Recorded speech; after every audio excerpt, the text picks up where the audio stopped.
Hi, I'm Dr. Emmanuel Officer, and this is A Word for Life. Today's lesson we're going to talk about, a teaching, is, does God exist? So that's the question, does God exist? It's a question, or age-old question. We know that God brought up any conversation denying Him as a very admission that He exists.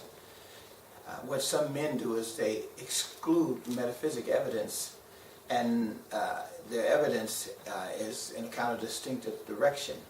Proof must never be rooted in a sense experience, but a God experience. The common denominator between the two fractions, belief and non-belief, must be contrasted by the experience. Their argument of man just doesn't go against reasoning, but beyond.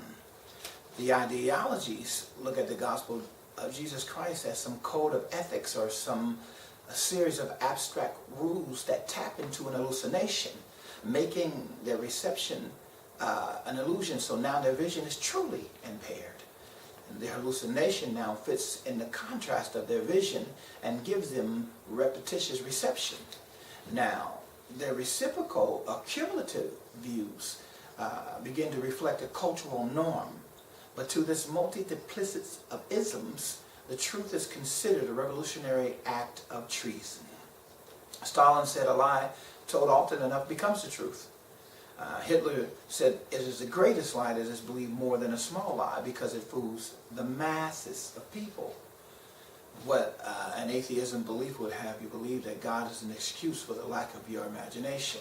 And they want you to tap into their hallucination.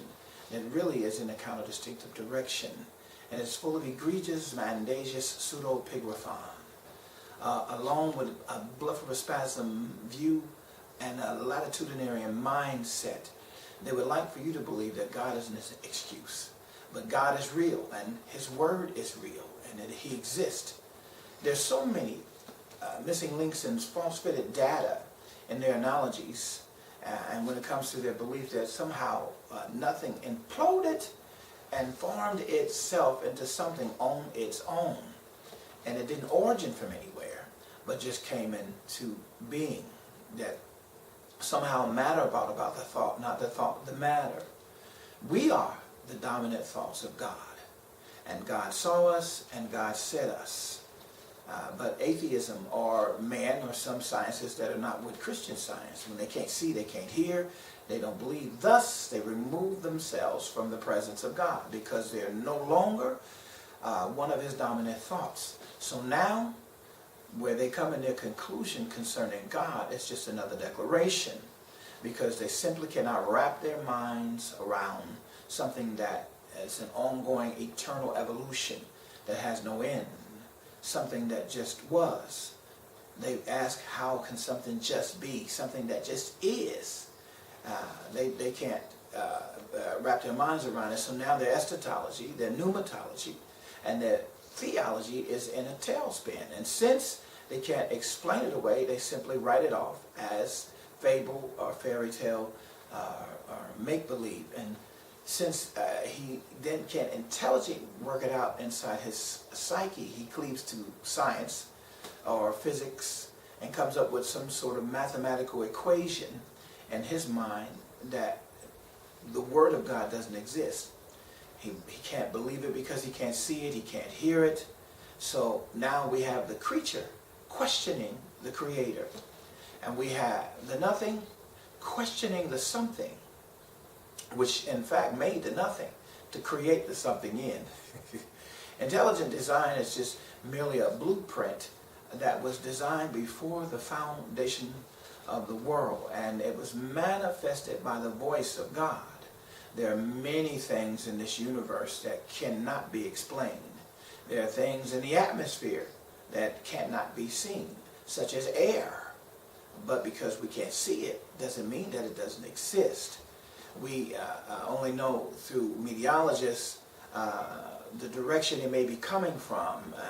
We see the wind blowing, and we see the cars and the trees bending, and they can measure what it's doing, but we literally can't see it, but we know it exists. Many, many mysteries that are in the universe of this nature, but because we don't understand, we must not write it off somehow it came about on its own ability, on its own power, on its own authority, on its own accord. The authority is in God. And there's external authority and internal authority. The internal authority is God as he reveals himself and explains himself to his creation. That's us, me and you. The outside authority is the voice of God pervading eternity and moving things into being that are not yet even done. In closing, when examining truth, we must not use metalinguistic theories to efficaciously force our private hypothesis or our synopsis and the systematic's own language as the defining paradigm. The ideology will work when realism is proven to be perpetually true. The options of the truth must always be explored fairly. There's only one truth, remember, but it can be viewed 10 different ways. It's not 10 truths, but one truth viewed 10 different ways. Whenever man denies the existence of God, he denies himself. Because all of creation was a blueprint in the mind of God before the foundation of the world that he spoke into existence. If you paint a Monet, it cannot decide it wants to evolve into a Picasso.